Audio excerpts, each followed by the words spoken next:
if something were to go wrong. A simple thing, a broken leg in that cold of an environment and that far from civilization can be life-threatening.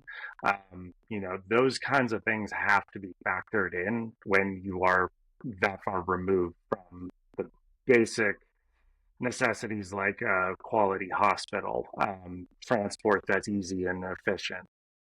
When discussing the process of writing a book, Winston Churchill said that to begin with, it starts as a toy and an amusement, and then it becomes a mistress, and then it becomes your master, and then a tyrant.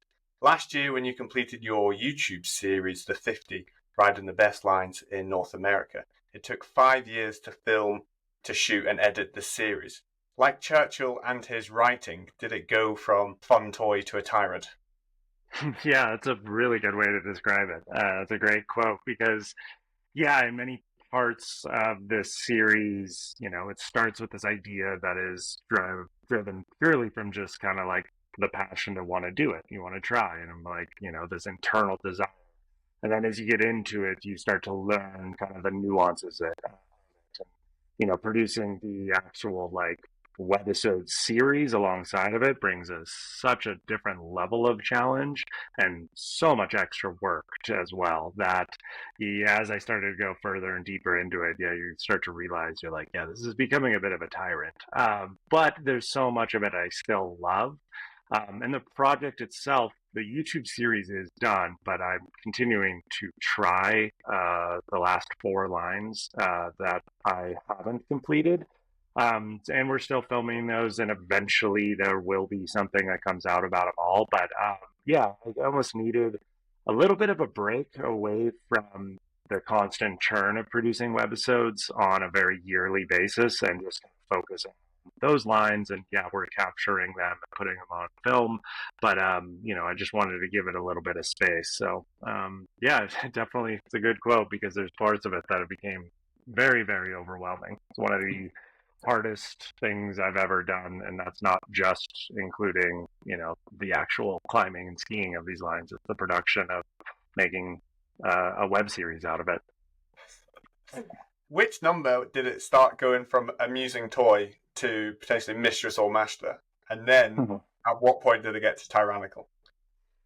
Around it was 2020, which was, I believe, it was only the second year of the project, but that threw everything into such a tailspin. The obviously the whole world, but I think it just started to throw these extra challenges our way. Like I knew the project itself was going to be incredibly challenging as it was, but then all of a sudden the world shut down. What right in the prime time season for us as ski mountaineers and skiers, and then from there you still have obligations. You still have like sponsor wishes. You still are trying to produce something to put out there to keep your job going. And so that's when it started to become quite difficult. The next year, 2021, the border between the US and Canada was closed, and I still had like 15 lines left up in Canada and I couldn't get there. So all of a sudden I was like sequestered to only like 7 or 8 lines, and it made it just that much more difficult of waiting around, going to Montana and just sitting for weeks on end, hoping that this one line comes into condition. And so that's when it started to get a little bit, in a certain way, old, where you're like, I'm not really skiing. I'm just waiting for this one line to come in, and you're just doing a lot of sitting around and whatnot. There's something to be said for challenges like that I kind of like, where it pushes you mentally, it pushes you physically, it pushes you outside of your comfort zone. But at the same time, you're like, you start to question, you're like, why am I actually doing this project? So it was pretty early on that you kind of like, this is a bigger project than I thought. But on the flip side, now that the YouTube series, for example, is over, that continual structure, routine, goal of the 50, now that it's come to a close in a sense, do you have gold medal syndrome where you are wistfully looking around at something to do? I think that happened actually already happened about a year ago, but I started working on a new project this past winter. So it's unannounced. I haven't talked too much about it. So I started filming for a new project this past winter. We're going to have a series, and series and episodes launching on my YouTube channel this fall, most likely late October. Still haven't set a date. And it was actually really great because it reconnected me kind of with why I wanted to do this in the first place. And it's very similar to the 50, but there's a twist to it, and that twist is definitely bringing this kind of new joy to filming and to creating the series. I still have that like kind of internal desire to keep trying and try to finish the 50, but also you're like, how much life and effort are you willing to sacrifice? How much time away from your family? How many times are you willing to go to the base of a mountain and sit there for weeks on end? And can you do that for 5 years in a row without skiing it? And that's, there's something to be said for that challenge, but there's something to be said for like, dude, you're just wasting a lot of time to try and check off this arbitrary list that someone made up, and you just said you have wanted to finish them all. So there's a balance to it. But I will say the new project is definitely bringing some new joy to it, and that's the beauty of skiing. Um, you know, I've had what could be considered kind of gold medals in our sport. Um, I've accomplished those in our sport, or at least they were my accomplishments. I can't say like anyone could consider them the equivalent of a gold medal, but for my personal goals, like I had reached those goals, and I've been able to kind of change and adapt and find new things in skiing because skiing is such a beautiful sport. There's countless ways to challenge yourself to find new kind of stimulation to learn from the mountains. It's not like if I won a gold medal in a 100-meter dash and then you're like, cool, now I'm going to be a long distance runner. Like that doesn't really happen, but in skiing you can kind of do that, which is cool. There's a line in Alice in Wonderland that down here you need to run as fast as you can to stay still. Do you ever find that in the ski industry, with the continual output of movies that you need to do, projects you need to embark on, and sponsor pressures, that you are running as fast as you can to stand still? In a certain way, but no, like the thing that is great about this sport is I can create my own destiny. And generally, when you are driven internally, when you have a passion for it, that actually works out best in terms of career goals and career successes. So if I was just to be going out there and churning out movies just to put sponsor plugs in there and just almost like show up like it's a job, like eventually the audience and eventually sponsors and eventually kind of everything that we rely on for our job is going to start to take notice, and they're going to start to see that there's not creativity, there's not passion, there's not drive, it doesn't look like you're having fun. And so if that happens, then you're going to fail. And so for me, I've found in this career that as long as I'm like personally motivated by this, it's going to generally have success when it comes to career goals and career successes and job stability. So that's one of the beauties of it. And I think, I've been very focused my whole career on making sure that I'm always, you know, having fun first, putting passion first, putting like your own kind of inspiration first, as opposed to trying to do stuff for a career goal. On the flip side of the obligations of sponsors, etc., you have in the 50 and without the 50 experienced probably some of the most awe-inspiring landscapes on planet Earth. Has that continual exposure led to any self-discoveries or profound revelations? Yes, and those self-discoveries and revelations come in many different forms and in moments you can't predict. When it comes to like natural beauty, like I constantly think about Bjarne, the principal cinematographer for the project, and we climbed Split Mountain and skied the Split Couloir. We decided to go very, very early in the morning, both for like the danger and the warming conditions and some of the factors of warming that line had. But because of that, we were standing on top of a 14,000 foot peak in the Sierra with not a single person around, watching the sun come up. And it was one of the most beautiful sunrises I've ever seen in my life. Like it was truly like this unbelievably magical moment of like, I can still kind of picture like the stars to the west, like twinkling, and it's like dark, and you can kind of see the cities way off into the landscape, and then watching the sun rise in the east, and just like seeing this twinkle of pink start to come up above the desert, and you're kind of in the middle of it, and just like you could see the curvature of the earth, and it was just like so unbelievable. But like I truly find the revelations come from really challenging moments. Whether that's fear induced, whether that's, exhaustion, or whether that's just some sort of big hurdle you have to get over.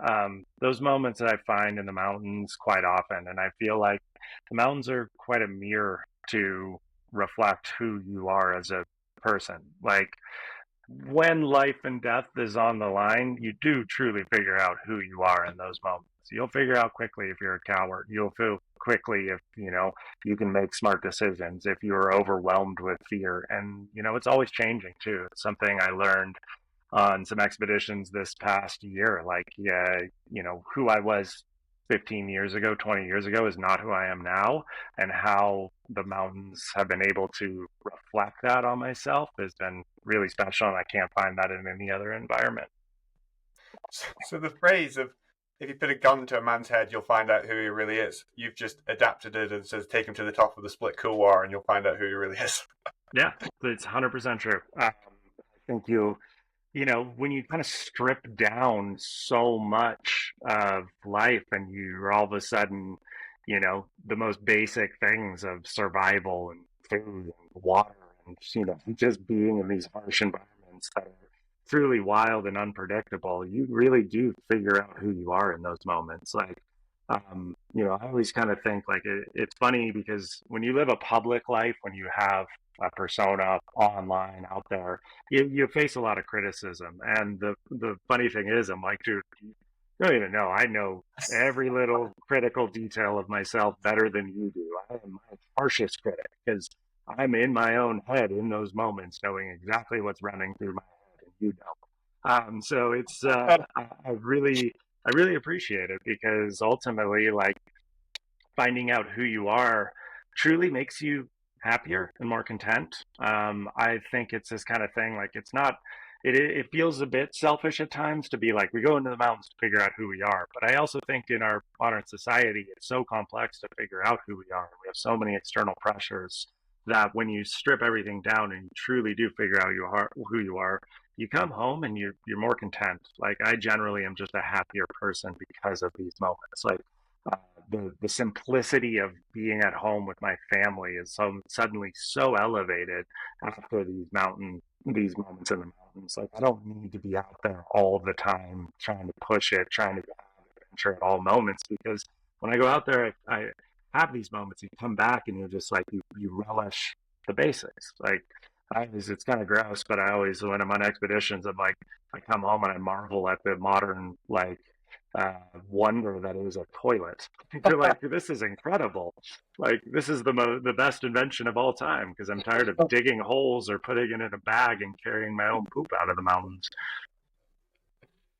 Because you've spent a fair amount of time with Indigenous communities in accessing certain lines for the 50. Having spent time with them where their lifestyle is a lot more stripped back compared to us, perhaps in the modern West, do you feel afterwards, having both lived in the West and spent time with these communities, that one way of life is superior to the other and leads to more happiness? Well, first, I would say, I mean, spent a lot of time. I probably, I just have a few friends that come from Native communities, and I've took to learning from them and learning more about Native American culture because it's something that we don't truly learn about in our basic education. And so I can't say I've spent a ton of time, but I have learned a lot from friends of mine that come from indigenous communities. And then the second part is I would also say that like they're just trying to adapt to our modern life just as much as we are. And I'd say it's not as stripped down as we might maybe think it is. They're part of our society. What I do think is that their communities have different values than we might have as coming from European colonialist kind of roots. And those values to me, I think, are really critical, not necessarily for happiness, but for living with our world. So to me, like I can't say like there's this very there's the age old debate between the Hobbesian and the Rousseauian kind of philosophies of, if we go back in time and it was simpler and we don't have civilization, things were we were happier as humans. But then there's the opposite counter is like, no, civilization, modern technology makes us happier. I don't know the debate to that. I do know that for a fact that being in our natural world does make you happier, and there are a lot of studies and a lot of science that backs that. So to me, I think a connection with our world does make you happier, and I think that just comes from a value system that is represented in a lot of indigenous communities, and I think it's worth bringing to people. I think it's really valuable that people are out connecting with nature in a holistic way. So holistically, I can't say either one is better than the other. So that dipping in and out of nature, as you said there, sort of lines up with what the naturalist John Muir said in his great line in his first works about exploring the Sierra. He says we need to break free from the sediments of society. Do you see it as extreme as that, or do you think that just some normal time in nature and then come back home is the best route? Yeah, I think the second option, because ultimately, like, to eke out an existence out in the wild is very, very difficult. There's a reason we humans have created some sort of civilization. It is allowed for many wonderful things, everything from health to longevity to uh, just the wonders of the modern world of art and science and all that stuff to flourish. We do need to potentially get that more back in balance. We're probably using far too many resources than the earth can provide, but ultimately, like, there are great things about civilization. So to me, I think it's a time spent in nature is quite healing. It brings a lot of value to you as an individual and to you as a community. But ultimately, like, to just completely strip yourself from civilization, it's pretty tough to do. I don't know. I don't think I'm well enough equipped to go just live off the wild land and survive. I just go out there and go ski and have a good time and then come back home. If you take the Polar Star film that you did, it was an absolute mission to get there. Two flights, you had to charter one, and it was an 8 hour snowmobile ride to get there. That isolation when you're out there, the complete cutoff from civilization, does that have any effect on your mentality on a day-to-day basis, or is it something you just adapt to? Yeah, it definitely does, but mainly because your risk tolerance has to end up being a little bit lower. If something were to go wrong, a simple thing, a broken leg in that cold of an environment and that far from civilization can be life-threatening. Those kinds of things have to be factored in when you are that far removed from the basic necessities like a quality hospital, transport that's easy and efficient. So that's the main thing. Otherwise, like, I really relish being that far away from anything. Like, to truly be so removed and such in a wild place, in a place that very few people in this world have been. It's pretty cool to know that there's still quite a few corners on this earth that uh, are aren't touched by the arms of civilization. There's indigenous peoples that have lived off that land for thousands of years.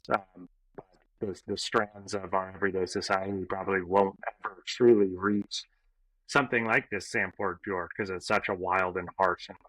So it's pretty cool. I really like to go to those places, and every corner of the world has been mapped. Every place has kind of been to, but this it still feels when you're out there, when you're with just your friends and you're deep in the wilderness, it feels pretty new to you. It feels exploratory to you, and it's a good sensation to have.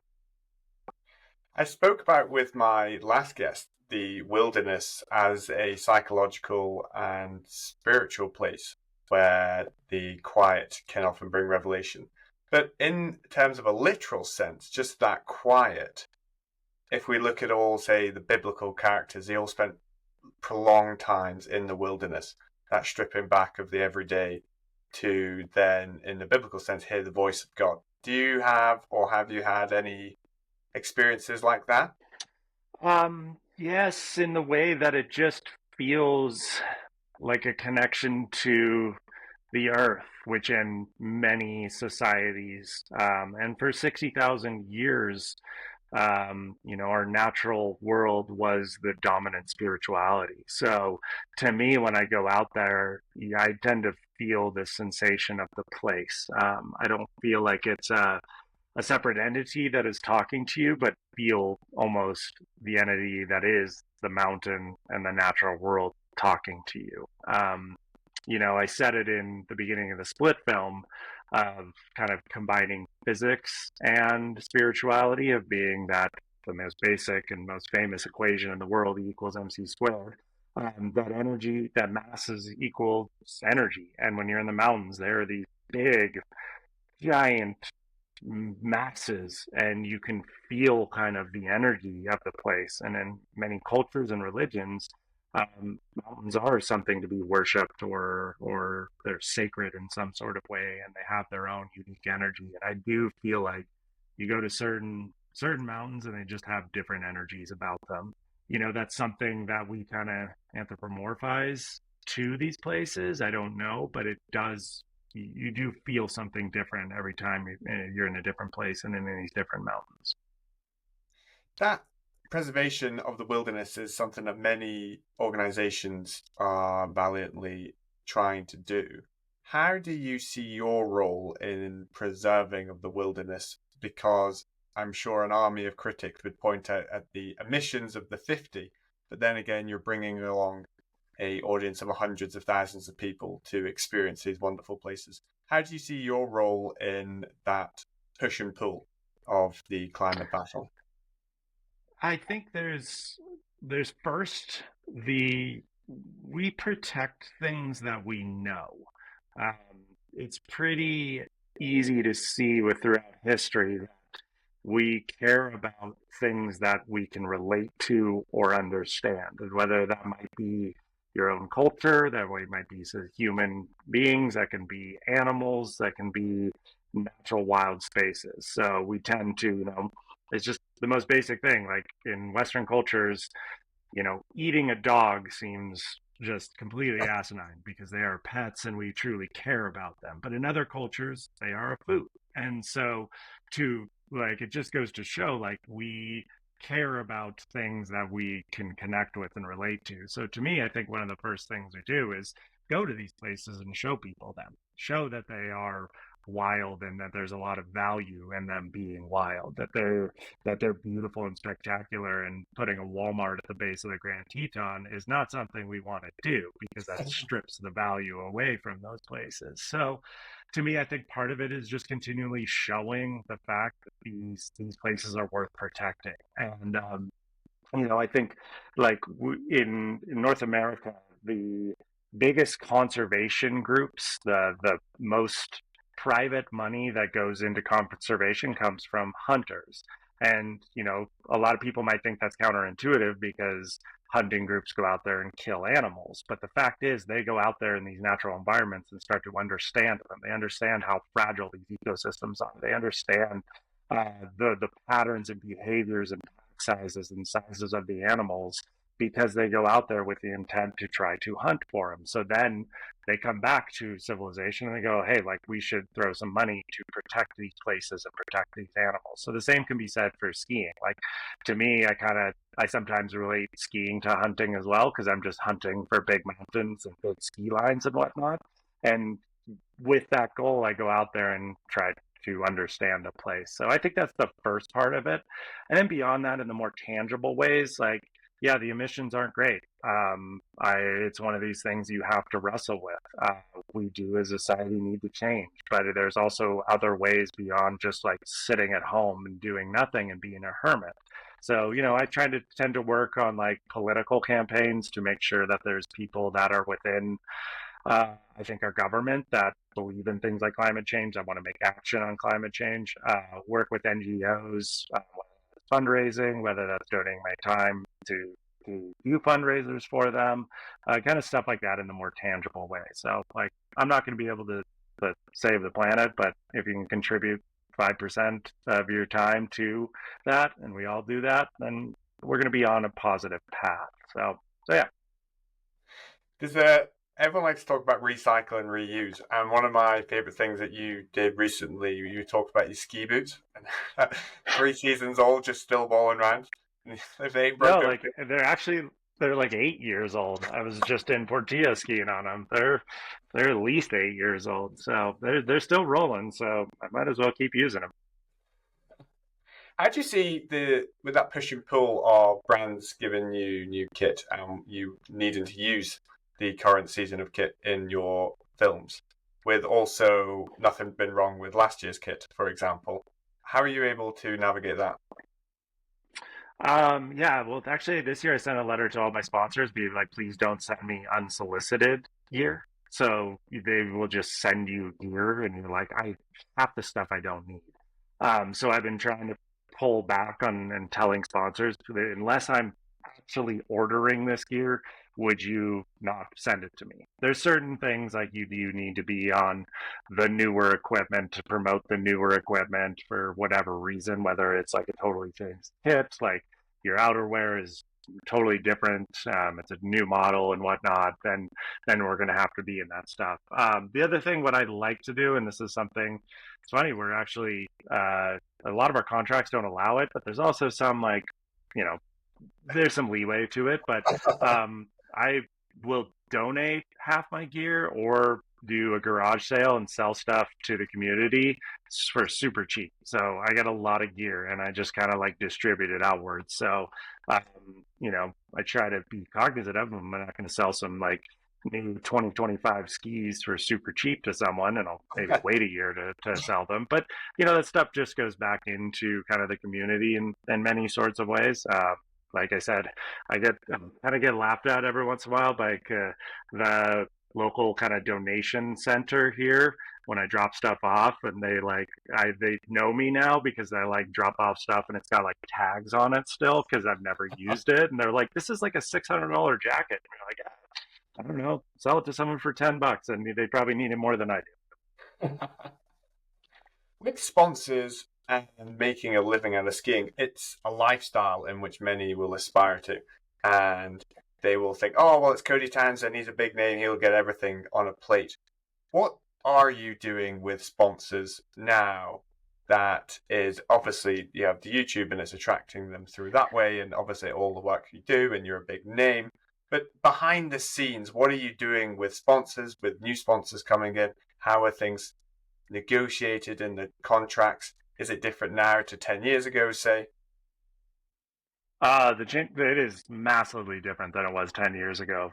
10 to 15 years ago, you would film for one ski movie, shoot photos through the year and hope they get in a magazine, and then the ski movie would come out. You'd have a segment in it, and then your value is determined by pretty much just perception. You win awards, or if people, love your segment, and then, people want to end up signing contracts with you. These days, it's so much more than that. There's both positives to it because I don't have to rely on gatekeepers in the industry, being a ski magazine or a ski movie film company, to create your own success within your career. I can create it myself, distribute kind of the content that I want through digital media channels. But with that becomes a lot more extra work.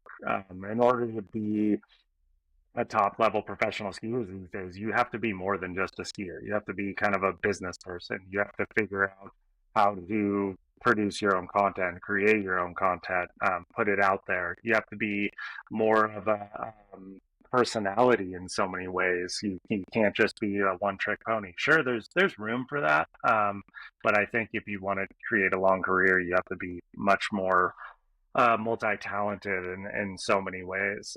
And to me, like, I always kind of try to define it for people where that, like, there's a reason why it's called being a professional skier and not just like a really, really good skier, because there's lots of really, really good skiers. There's plenty at my own mountain that are better skiers than I am. But to turn it into a career, you have to turn it into a profession. You have to make it a job. And I think people would be probably disgusted by the amount of computer work that I have to do, the amount of emails you have to do, the amount of meetings you have to do. It's truly like a full time job. And then like I'm carving time out to go skiing in between workload as opposed to just going skiing and coming back and doing a little bit of work. For me, it's more about like how much work can I get done, and then what's my day look like? Can I ski half the day? Am I like light on my workload right now? Can I go ski all day? It's a balance for sure, and it's a full time job. Which I wouldn't trade it. It's an amazing job, but I think people would be probably pretty surprised at how much work goes into creating a career out of it. Nikolai Sharma said that if your goal in life is to ski as much as possible, he said just get a really well-paying job and take holidays. Do not become a ski professional. Totally. I would say the people that I know ski the most work in the summers and the shoulder seasons very hard. Whether that's some sort of trade, whether it's like, big trade in mountain towns as being a tree trimmer, being a landscaper, construction, do that for the entire off season and then just ski. Like you'll ski more than a professional skier. The trade off is I get to go to really cool places, and I get to go to places that I wouldn't get to go if I wasn't a professional. Even so much as like when you're in Alaska and my freeride career, the the lines that you get to see in the ski movies, if you were to go heli skiing as a typical client, they would never bring you there. But if you're a professional, you come in with a known quantity of skill, they'll take you there and you get to go ski the most challenging line. So that's like the trade off is that, yeah, I have to put more work and less time skiing than maybe someone that just has a job and gets to take off the entire winter. But ultimately, I get to kind of go to a lot of really cool places on other people's dime. You alluded to then the sheer volume of time you have to sit behind a computer. With a lot of the editing season, etc., what's a typical year in terms of the trips that you have planned and then when you have to really sit down on the computer and then it's been past summer, but you've still managed to do several trips to Europe and North and South America, etc. Yeah, so it's like I kind of break up my season into, let's just say like ski season truly starts in like December for me. And December, January, February, I take is like almost training time, whether that's for fitness or just getting back on skis and working on stuff. And in that time, you're trying to ski for yourself. You're trying to focus on your goals for the season and try to work on those. And then March, April, and then now to me, to the end of June, is like production season. And that's when I usually put a like out of office reply on my email and just be like, don't contact me. Like I've got to buckle down and work on production and producing all the content. These days I have an agent and a manager who really can help me out with a lot of that work because I made myself so busy. But that's the time of year when you're just full go. I'm just looking at weather models globally. I'm looking at avalanche forecasts across North America. I'm looking at every single detail when it comes to where I need to go to make an episode or film something. And then once that whole production season comes in, then it's buckle down and it's computer time. I've pretty much from the end of June until early October. It's like, I would say out of my computer 6 to 8 hours, and then train for 1 to 2 hours physically, and that's pretty much my day. It's not too much free time. It feels like a full office job. So, but again, wouldn't trade it for anything. It's a pretty cool job. Doing projects on sponsors' dime, for example, is something across all sports in which people will aspire to. Say there was a younger version of yourself in the ski industry and they wanted to become the next Cody Townsend, or we could transfer it across to running or cycling or anything, that getting sponsors on board and pitching them on your vision. What advice would you have? If you want to make a career out of it, I feel like there's there's a lot that goes into it. Obviously, you have to have the athletic talents and the training and the passion and the drive to be good or great at your sport. But to turn that into a job is the next challenge. And I always tell young people that are coming up is like, your job is not to impress your boss. Your job isn't to impress your boss's boss. So why I say that, and I'll make sense of it right now, is that professional athletes exist in the marketing division of a company.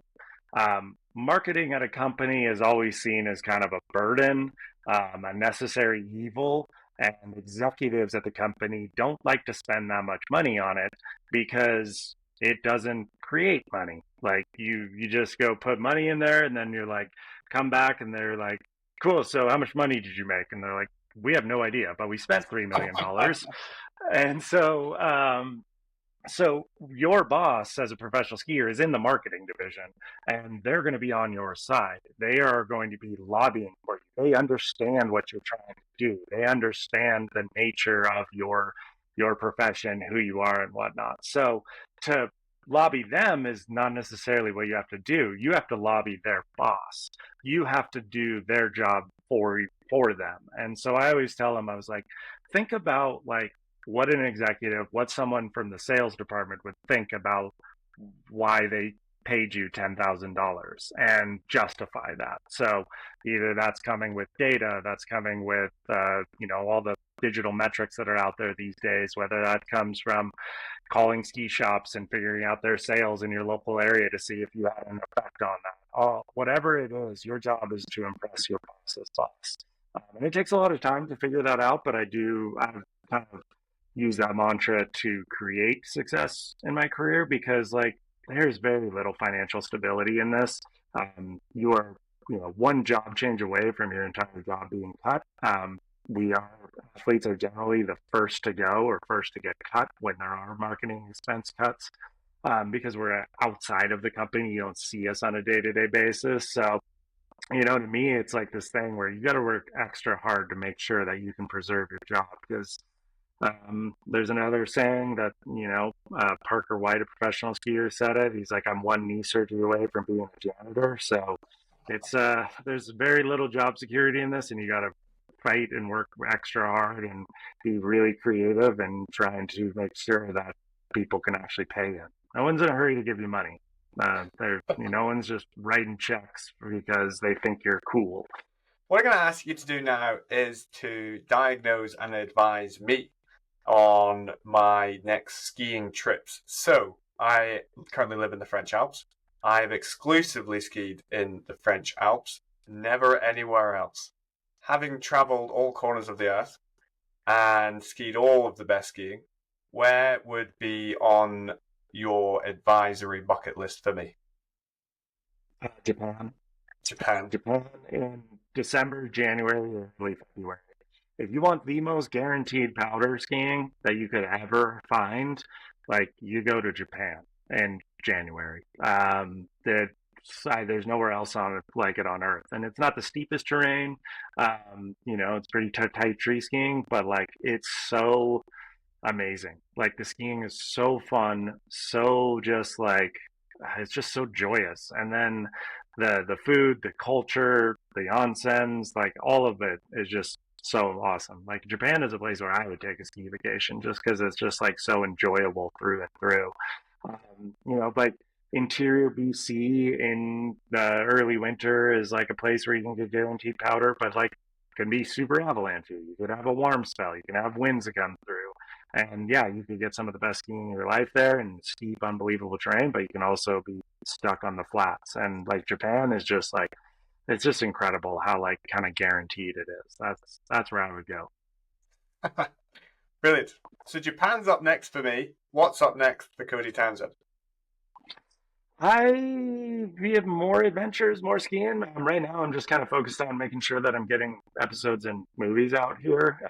Keep fit, work on training, a lot of local adventures, a lot of running, a lot of cycling, rock climbing, all that kind of stuff. So, but the winter, probably a lot of the same. Climbing cool mountains and skiing back down them. kind of my goal at this point. Where that is, I don't know. Follow the snow is my ultimate goal, but we will see. So, yeah, I'd like to just kind of keep it rolling because I don't know. I've been doing this career for like 20 years and I'm still absolutely obsessed and passionate about skiing. So, might as well keep going. Brilliant. Cody, thank you so much for your time. It's been a lot of fun to talk to you. Thank you, Joe.